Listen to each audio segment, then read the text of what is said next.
ഇന്ന് ഞാൻ വന്നിരിക്കുന്നത് നല്ലൊരു ചെമ്മീൻ റെസിപ്പി ആയിട്ടാണ്.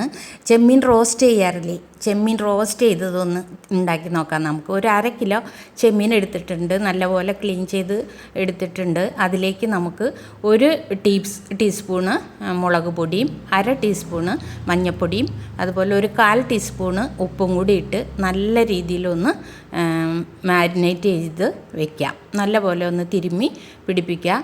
എന്നിട്ട് ഒരു 10 മിനിറ്റ് വെച്ചേക്കാം. അപ്പോഴത്തേനും അതിന് ഉപ്പൊക്കെ പിടിച്ചോളും.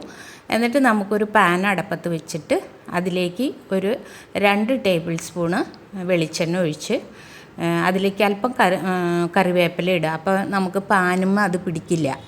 വറക്കുമ്പോൾ എന്ത് സാധനം വറക്കുമ്പോഴും നമ്മൾ അല്പം കറി ലീവ്സ് ഇടുകയാണെങ്കിൽ അത് പാനിൽ ഒട്ടിപ്പിടിക്കാതിരിക്കും.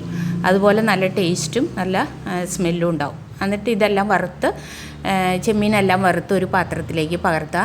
ആ വെളിച്ചെണ്ണയിൽ തന്നെ നമുക്ക് കുറച്ച് ഇഞ്ചി, ഒരു വലിയ കഷ്ണം ഇഞ്ചി ചെറുതായിട്ട് അരിഞ്ഞ് അതിൽ നല്ല പോലെ ഒന്ന് ഫ്രൈ ആയി കഴിയുമ്പോൾ അതിലേക്ക് വെളുത്തുള്ളി 5 or 6 അല്ലിയും 1 സവാളയും കുറച്ച് കറി ലീവ്സും കൂടി ഇട്ട് ബ്രൗൺ ആവുന്നത് വരെ നല്ലപോലെ മിക്സ് ചെയ്യുക. അതിലേക്ക് മസാലപ്പൊടികൾ കാശ്മീരി 1/2 ടീസ്പൂണ് കാശ്മീരി മുളക് പൊടിയും 1/4 ടീസ്പൂണ് മഞ്ഞൾപ്പൊടി 1/4 ടീസ്പൂൺ ഉപ്പും കൂടി ഇട്ട് മിക്സ് ചെയ്ത് അതിലേക്ക് അരിഞ്ഞു വെച്ചിരിക്കുന്ന ഒരു തക്കാളിയും കൂടി ഇട്ട് മിക്സ് ചെയ്ത് അത് നമുക്ക് കുറച്ച് സമയം ഒന്ന് വേവിച്ചതിന് ശേഷം ഇളക്കി അതിലേക്ക് ആ പ്രോൺസ് നമ്മുടെ ചെമ്മീനെല്ലാം കൂടി ഇട്ട് നല്ലപോലെ മിക്സ് ചെയ്യുക. ഒരു 5 മിനിറ്റ്സ് അടച്ചു വെച്ചേക്കുക. എന്നാൽ നമ്മുടെ മസാല റെഡി.